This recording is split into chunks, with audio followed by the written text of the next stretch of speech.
ಸರ್ಕಾರ ಹಾಗೂ ವಿದ್ಯುತ್ ಪೂರೈಕೆ ಕಂಪನಿಗಳ ವಿರುದ್ಧ ರೈತ ಸಂಘಟನೆಗಳು ಆಕ್ರೋಶ ವ್ಯಕ್ತಪಡಿಸಿದ್ದಾರೆ. ಘಟನೆ ವಿರುದ್ಧ ಚಿಕ್ಕಬಳ್ಳಾಪುರದಲ್ಲಿ ನಡೆದಿದೆ. ಇನ್ನು ಭ್ರಷ್ಟ ವಿದ್ಯುತ್ ಕಂಪನಿಗಳು ಹಾಗೂ ಸರ್ಕಾರ ವಿರುದ್ಧ ಜಿಲ್ಲಾ ವಿದ್ಯುತ್ ಗುತ್ತಿಗೆದಾರರ ಸಂಘಟನೆ ಅಧ್ಯಕ್ಷ ಕೆಟಿ ಬಾಬು ನೇತೃತ್ವದಲ್ಲಿ ಪ್ರತಿಭಟನೆ ನಡೆಯಿತು. ಚಿಕ್ಕಬಳ್ಳಾಪುರ ಜಿಲ್ಲಾಧಿಕಾರಿ ಕಚೇರಿಯಿಂದ ಬೆಸ್ಕಾಂ ಕಚೇರಿವರೆಗೆ ಗುತ್ತಿಗೆ ಆಧಾರದ ಸಂಘಟನೆ ಮತ್ತು ವಿದ್ಯುತ್ ಗುತ್ತಿಗೆದಾರ ಸಂಘಟನೆ ಹಾಗೂ ರೈತ ಸಂಘಟನೆಗಳು ಪ್ರತಿಭಟನೆ ನಡೆಸಿದ್ವು.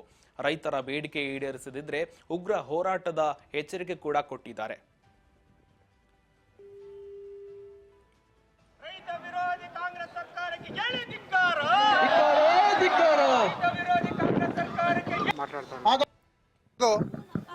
ರಾಜ್ಯ ಸರ್ಕಾರದ ಅಧೀನದಲ್ಲಿ ವಿದ್ಯುತ್ ಸರಬರಾಜು ಕಂಪನಿಗಳು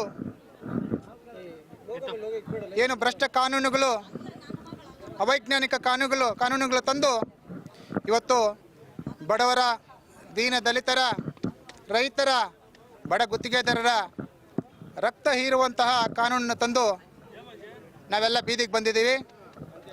ಇವತ್ತು ಸರ್ಕಾರಕ್ಕೆ ಮನವರಿಕೆ ಮಾಡಲು ಜಿಲ್ಲಾಧಿಕಾರಿಗಳಿಗೆ ಮನವಿ ಪತ್ರ ಕೊಡಲು ಬಂದಿದ್ದೀವಿ.